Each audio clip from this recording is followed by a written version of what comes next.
It's a good day to brew, baby. What is up, YouTube? It's your boy, Milsey. Back with Hometown Commander, back for another episode of $50 Upgrades, the show where I take a precon and give you my idea for $50 on how to upgrade your deck. And today, we're taking a look at the Sultai Arisen precon, headed up by Kotis Sig Champion. The deck list is going to be down in the description for you below if you're interested, and I would appreciate it if you could do all those YouTube things for me, like, comment, subscribe, consider checking out the links in the description. But Kotis Sig Champion is a 3-mana 3/3 zombie warrior. It says once during each of our turns, we can cast a creature spell from our graveyard. We just have to exile 3 other cards from our graveyard in addition to all of its other costs. And then whenever one or more creatures we control enter, if one or more of them entered from a graveyard or was cast from a graveyard, we get to put some counters on Kotis. So get things into the graveyard, cast them out of the graveyard, get some tokens on Kotis, and there's a lot of cards in our deck that just make tokens when we get things out of the graveyard. So there's a lot to do here. I think a lot of our upgrades are going to be focused on just making what we're trying to do a little bit more efficient and some more ways to get things out of the graveyard.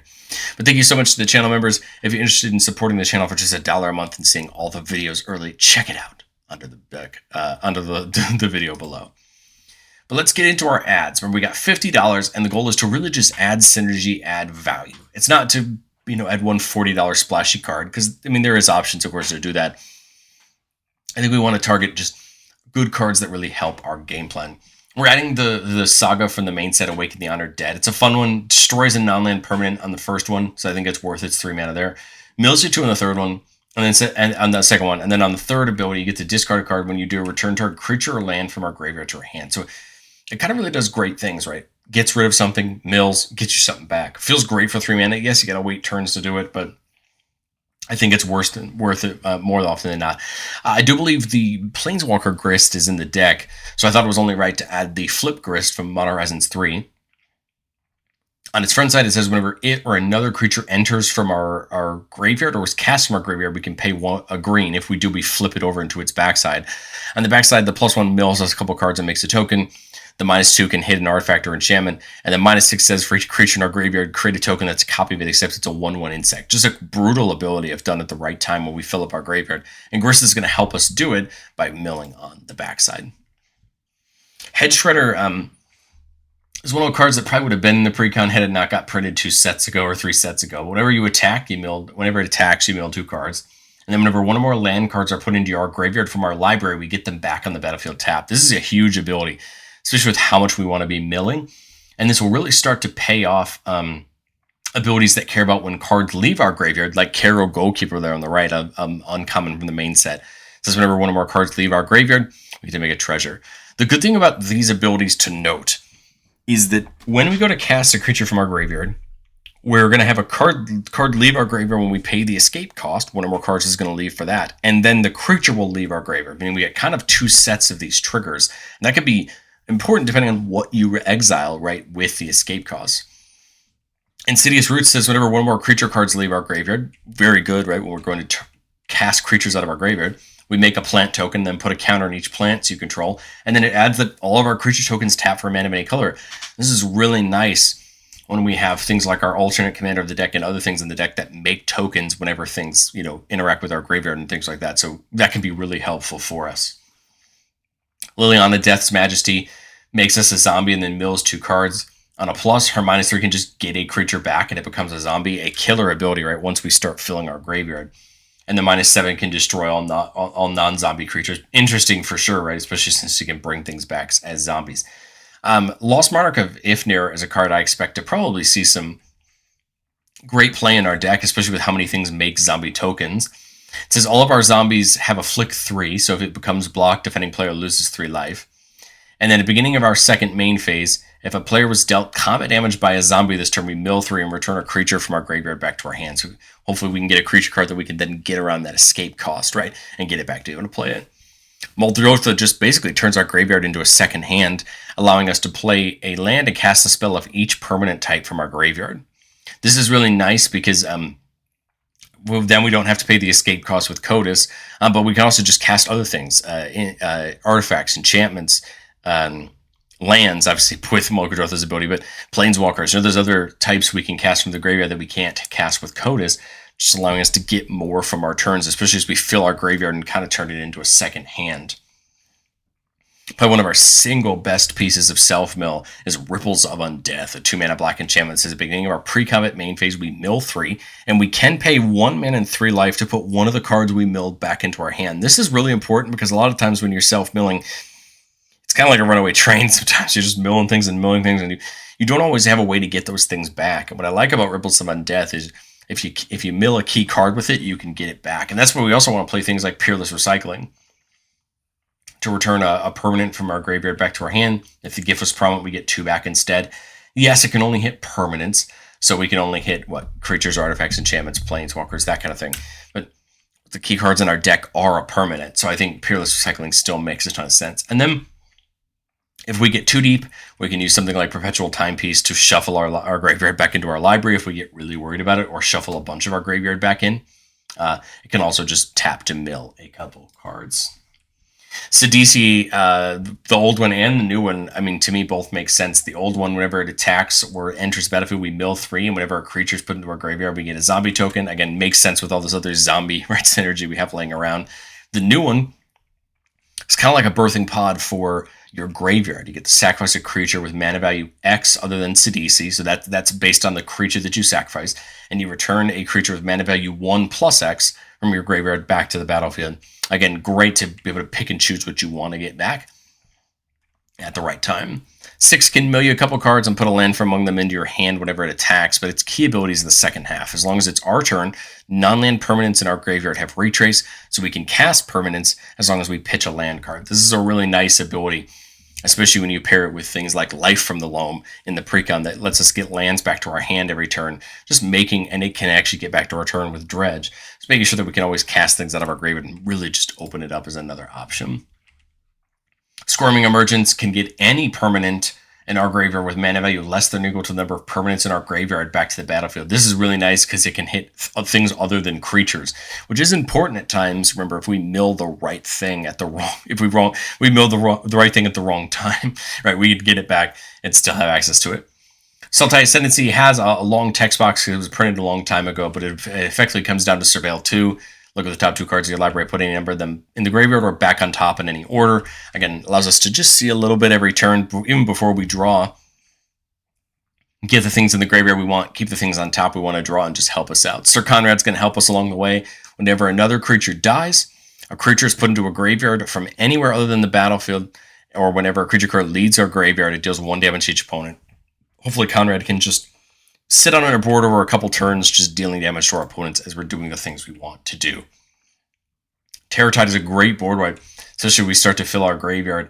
All creatures get -X/-X, where X is the number of permanents in our graveyard. It can be really nice because it gets around things like Indestructible and Protection, and it's just going to hopefully wipe a board out. You know, if we're on the back foot and we need to wipe a board, it's a really nice way to do it. You also have something like Toxic Deluge, which you can pay life to give -X/-X. Just great board wipes because if the board's really wide, it just does a great job for such a little mana. The Myco Tyrant is a card that I think just makes a ton of sense. At the beginning of our end step, you make X fungus tokens where X is the number of times you descended. So descendant means a permanent is put into your graveyard from anywhere. It's of course very easy to do when we're milling our own deck. We have lots of permanents, lots of creatures, enchantments, artifacts. So it makes sense, and the Myco Tyrant grows for each fungus you control, becomes big, it has trample, can be a nice alternate threat in our deck. Tormod cares all about cards coming out of our graveyard, making you a zombie whenever one or more cards leave your graveyard. Remember, like we talked about with Codis, when you cast a creature out of your graveyard, you exile the 3, that's a Tormod trigger, and then when the creature comes back, that's a Tormod trigger. So you can start to see where these triggers can really add up, having multiple of them at one time. My goal is not to walk through every card I remove from the deck, but I really want to go through the highlights of what I remove that I want to put back. Remember, this is not saying that these are the worst cards in the Precon. You should automatically remove these. These cards are bad. These are the cards I chose to remove for the cards I added in to try to fit my playstyle. And I think it's important that you think about the cards that are in your deck so that you can understand maybe if you want to keep these instead of something else and make those decisions for yourself. My hope is this just gets you thinking. That's the goal of this, to do a thought exercise and see. Diviner Mist is an interesting card. Whenever it attacks, you mill 4 and you can cast instant sorcery from your graveyard with mana value 4 or less without paying its mana cost, and you get to exile it after you resolve it. I love the card because, truthfully, there's not a lot of ways for us to get instants and sorceries back out of our graveyard, and I like that the Mist can do that. But the truth is, I think the synergy of just making sure we always have something that either cares about things going in or coming out just makes more sense on a consistency standpoint than Diviner of Mist. Even though I think this is such a cool blue dragon, and I love to see blue dragons push what dragons can do in their ideas. We see a reprint of Hedron Crab. Whenever another land comes in, target player mills 3 cards. You can mill yourself with it. It's an interesting card, but I just think we have other self mill outlets. Although, of course, could be fun with something like Hedge Shredder, right? Bringing things back. Multani I really like because, again, as we're milling, lands are going into our graveyards. Again, I just think it's a little expensive for what you're trying to do. But I think at a more commander level 2 focus table, Multani is going to be a ton of fun. Whereas I think if you're pushing this deck towards level 3, Multani is just a little expensive for the deck and just not worth it for its slot. So I think this is an example of one of those cards that's going to kind of show what it is that you want from the game that you want. I like the idea of Necromantic Selection, a big 7-mana board wipe. That lets you destroy creatures but bring one back. The truth is, I just think there's better board wipes. I think more often than not, I would rather just play something like Living Death, which just gets a bunch of creatures out of the graveyard, or those types of wipes that wipe the board and then bring things back from the graveyard. I just think they make more sense than Necromantic Selection, but I love these kind of cards in different types of decks. River Kelpie was a really hard one for me to cut, because I think it's a card that is pretty much a staple for some decks in this archetype. The reason I cut it was honestly just its mana cost. I really like River Kelpie. Drawing cards when things come back in from the graveyard. Whenever we cast a spell from the graveyard, draw a card. It persists and comes back. Like, I think it has everything this deck wants. And truly, I think it'd be one of those cards I'd be looking to come back in. The problem is I just wanted to see if we could create, again, more of that consistency across our deck to see if we have other stars that can shine, but I think Kelpie, to me, I mean, it makes sense. Stitcher Supplier makes sense when it enters or dies, mill 3, but I think we tried to add other options to do that more consistently.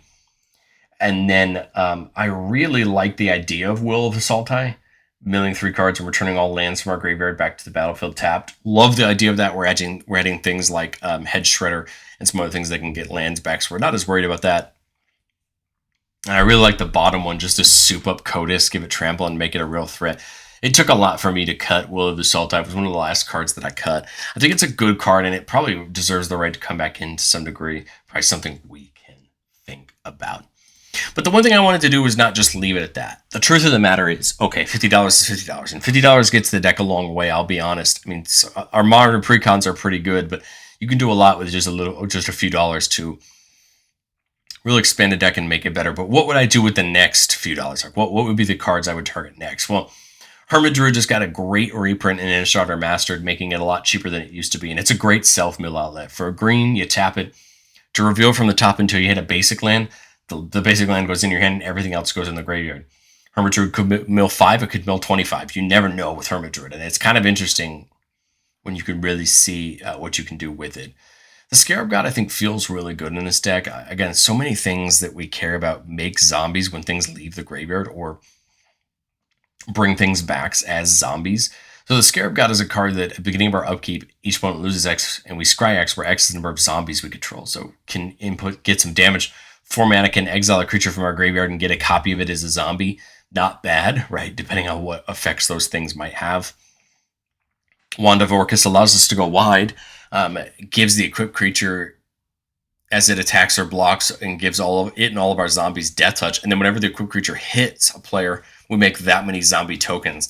I love the idea of this card. If you can pair it with trample or some sort of evasion, you can just make a ton of zombies, hopefully keep them back to block or do other things with, and I think it just makes some sense. In every video so far in Precon Week, I've talked about the mana bases, because the truth is, Precon mana bases are getting so much better than they used to be. Lands are important. There's studies out there that have shown that lands in your deck really don't matter. I don't know that I believe them. I think getting your colors at the right time is really important. And I've liked the steps Precons have taken to reprint things like the check lands and the slow lands from Innistrad, Midnight Hunt, and Crimson Vow. But there have been some really great lands that have been released lately in the Verge cycle. We see the two of them here that are from Aether Drift here, where they each tap for a color, but if you control a land of either of the types, you get access to both the colors. Just like really useful for getting your colors at the right time. And then Tarkir Dragonstorm gave us a really new land that I think is going to be good for this deck in Kishla Village. It comes in tapped unless you control an island or a swamp. Taps for a green, but for 4 you get to surveil 2. I mean, there's probably a world where you have spare mana, you don't have anything else to do with it, so you surveil to get some things into your deck. It's kind of odd in that it's just a forest with extra steps, but I think we've seen in the past that lands that have extra abilities on them become really good when you have ways to take advantage of them. And of course, we have great ways to take advantage of Surveil because it could potentially fill our graveyard. But let's do what we love to do on the channel the most and get into our playtest. Remember, the goal of playtests on our channel is not to find magical Christmas land. It's not to determine our best plays, but it's to get into some game scenarios, understand what we're looking for in an opening hand, and kind of play through our game plan. Here we're keeping a 3-land with Ripples of Undeath. Again, I said one of our best self-mill outlets, so we love it. Liliana, nice thing to work up towards. Crawling Sensation is an enchantment that says at the beginning of our upkeep, we can mill 2 cards. And then it says whenever one or more land cards are put into our graveyard from anywhere for the first time each turn, we get an insect token, so not bad. And then Amphin Mutineer is a creature that removes something and gives them a salamander, and then if it ever ends up in our graveyard, we can pay 6 to have it come back and have a token copy of it attacking each of our opponents, and again, it gets to destroy something on enter. So Amphin Mutineer is not bad at all. We get the Haunamire in turn 1, so we can play that Ripples turn 2. And I think we just follow it up with a Hinterland Harbor. To play our enchantment. So now, on tap upkeep draw, being a main phase, we're going to mill 3, Grist, Tival, and a Lethal Scheme, which is a removal spell. And it asks us, do we want to pay a mana and 3 life if we do put one of these back into our hand? I really like Tival. It's a great card, and it can help us start getting things back from our graveyard and making things. Might not be a bad play on a future turn. But the truth is, I think the question comes down to, do I want to save either of these to not have to cast them later? Because if I do this, if I get one of them back, I can't cast Kotus this turn. But I could Farseek and at least still ramp, maybe look to play Kotus next turn, or even something like Liliana next turn. Like, there's ways that we can ramp into different things, but we always got to remember that Ripples gives us the chance to get it back. I kind of like the idea of getting Tival here. I know that it could be a mistake, but I kind of like the idea of getting it back. And now we can just Farseek, go get ourselves a land to bring in tapped. Get a black source there since we don't have another black source in our hand, just to round out our colors. And now, as we come to this turn, we're going to mill 3 again. Timepiece is a card that could be fun, right? Allowing itself to exile, to shuffle our graveyard back in if we dig too deep. So I kind of like the idea of that. That leaves me with 4 mana. If Ifnir could make sense, I think we just jam Kotus, though. Get it down and get that process started. Now, the next turn we see Wonder, a card we really want in our graveyard, because as long as it's in our graveyard, all of our creatures have flying. There's the Hedge Shredder with a couple lands. I really want that Hedge Shredder back. I can play it this turn. I just can't, mill anything off of it. But I think I want this Hedge Shredder back. Now, the only downside of this is I gotta pitch something, and I think that's fine because I really want that Wonder in my graveyard. I'm thinking about Tival, pitch the Wonder to turn at the end of turn, but we could attack with Kotus if we want to. I'm just realizing that Tival is really great with Ripples of Undeath because the card comes back from our graveyard to our hand. So Tival is going to really help us on future turns, right? Getting a token basically for 1 mana, right? Because we mill 3. And if we want to pay 1 mana and 3 life to get them back, we're getting a token, right, with Tival, right? And that's pretty cool. Remember, Tival can get us lands back, right, with its ability. I think it's worth it here for Sol Ring, just to be able to, again, get more mana this turn. We basically got to replace the mana we lost right there. So 1, 2, 3, 4. 3, 4, 6 mana this turn. I like the Hedge Shredder. I like the Ifnir, especially when we start attacking with Kotus. Because Kotus only cares when creatures enter, doesn't care when creatures leave. I'm kind of thinking like Timepiece plus Ifnir, attack with Kotus, and if somebody doesn't block Kotus, then we could potentially get that value from Ifnir, right?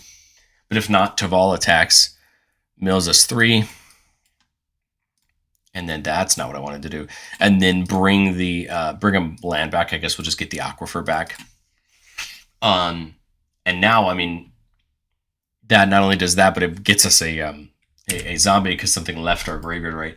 If we hit somebody with the Ifnir, then we can get a creature back, but it's okay if not. I mean, we're just continuing to generate value right now. Now as we come into our next turn, we Ripples of Undeath again. Terror Sunders were great if we need some removal, because we do have some of it in Liliana as well. I think I'm honestly content to leave them in there this turn. 4, 7, 8, 9 mana. We can mill 2 with Perpetual Timepiece.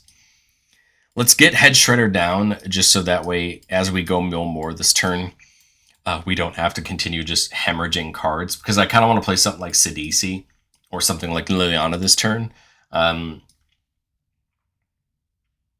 So let's try that, or we could play something from our graveyard. We could play a creature from our graveyard. I love the Myca Tyrant. We've milled, 1, 2, 3 this turn, permanents. If we cast the Myca Tyrant, right, we could get rid of Lethal Scheme, the Farseek, and maybe Terra Sunder. That's 3 cards leaving the graveyard, so that is a Druid. Myca Tyrant comes in, that's a Druid, that's 2 counters on Kotus, right? And I think we've milled 2 permanents so far. Let's tap the Timepiece, right? If we get any lands, they come and tap. There's that land there. Now that's what, 4, 5 we're up to on our Descend this turn.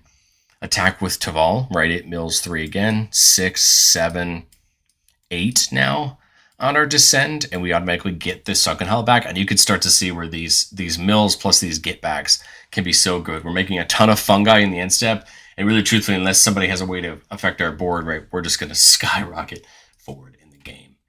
Let's go for one more playtest here, keeping a 3-lander with Insidious Roots and Nyx Weaver, which mills us a card mills 2 cards every upkeep, and then we can exile it to return a card from any card from our graveyard back to our hand.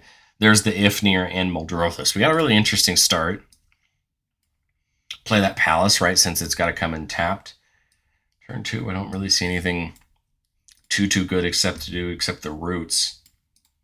Yeah, I like the Nyx Weaver just to start filling our graveyard. But we could go Kotus into Ifnir. Let's do the Nyx Weaver. We milled 2 on upkeep. And that worked out. We can go Arcane Signet into Kotus, just allowing us to, again get our commander down, but really start filling our graveyard. 2 cards milled there, a removal spell and Lethal Scheme and Rampant Growth. So we're not losing too much. 6 mana here, so we could go into Muldrotha. We could go into the Ifnir. Is there anything that's worth getting rid of the Nyx Weaver for it? Not really. I kind of like the idea of maybe something like Muldrotha, because then we can start paying off, right, the mill that's in our graveyard. The other thing I like about Ifnir is if we think we can get a hit with Kotus this turn, we could get Timeless Witness back, right? Mill 3 cards and return a creature back. So let's say, just for the purposes of this playtest, Kotus can actually hit somebody this turn. Again, I don't know if it can, but let's say that it can. I mill 3, right, and I get to get a creature back from my graveyard in my hand. Let's take the Witness, right, since it's the only creature in there. That is going to have Insidious Roots make me a plant, right, and then it gets a counter. And then that's the only ability for now, but now we've got this plant started, right? Remember, each of them grow every time a creature leaves my graveyard, right, because of Kotus. Oh, I'd love a way to get Liliana back. We can with Timeless Witness, right? It lets us get a Graveyard back to hand, any card from our graveyard back to hand. Just can't play both this turn. I only have 7 mana. The Revenant could be fun. Steward could be fun, exiling Exotic Orchard and Haunted Mire, and then, just most of our creatures would be able to tap for some big mana. I guess we could get rid of Nyxweaver to bring a card back to our hand as well. So we could, Timeless Witness, get back Liliana. Nyxweaver, get back the Sultai Ascendancy just for some more mill. We don't have to do that at instant speed, or do that now, but I think it's fine.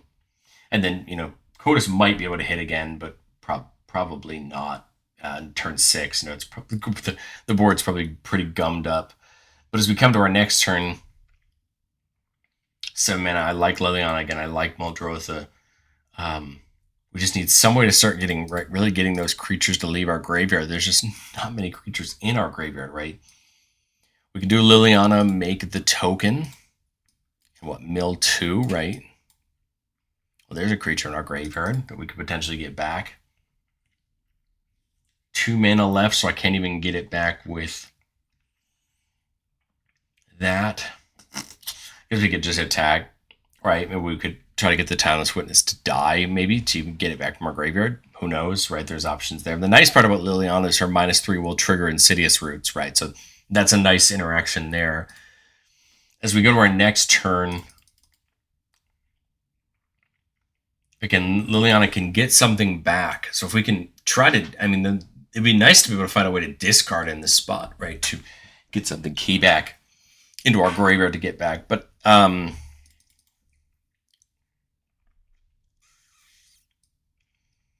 guess the Ascendancy for next turn.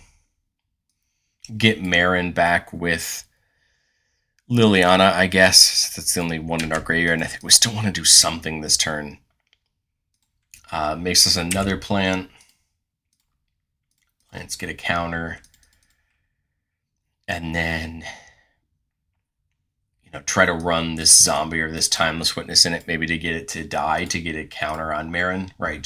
Or get an experience counter, right? To get that process started. And then now we surveil 2. Victimize feels great to sack a creature to get 2 back from our graveyard. Maybe put that there, put Sidisi here. Put Victimize back on top and draw it, right? Again, now all we need to ideally do would be a way to pitch cards, right, to get them into the graveyard. But I think we're still in an interesting spot. We're seeing the board develop. Liliana can mill us a couple more this turn. Maybe find a better piece. There's Taval. Taval might not even be a bad thing to now consider victimizing now.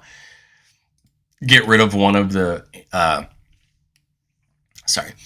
Get rid of one of the zombies. Get back Timeless Witness plus Taval. Maybe get something like a ramp or removal spell back if we need them.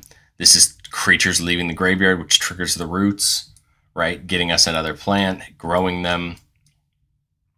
These guys, are now back on the board, and I think we're getting this pile together. I think a lot of what this deck is going to come down to is learning where and when to bring the right things back, how do you bring them back, and what are you targeting as you kind of get better with your deck and grow. But let me know, what do you think of my upgrade for Kotis? I'd love to hear what you think, and I will catch you on the next one.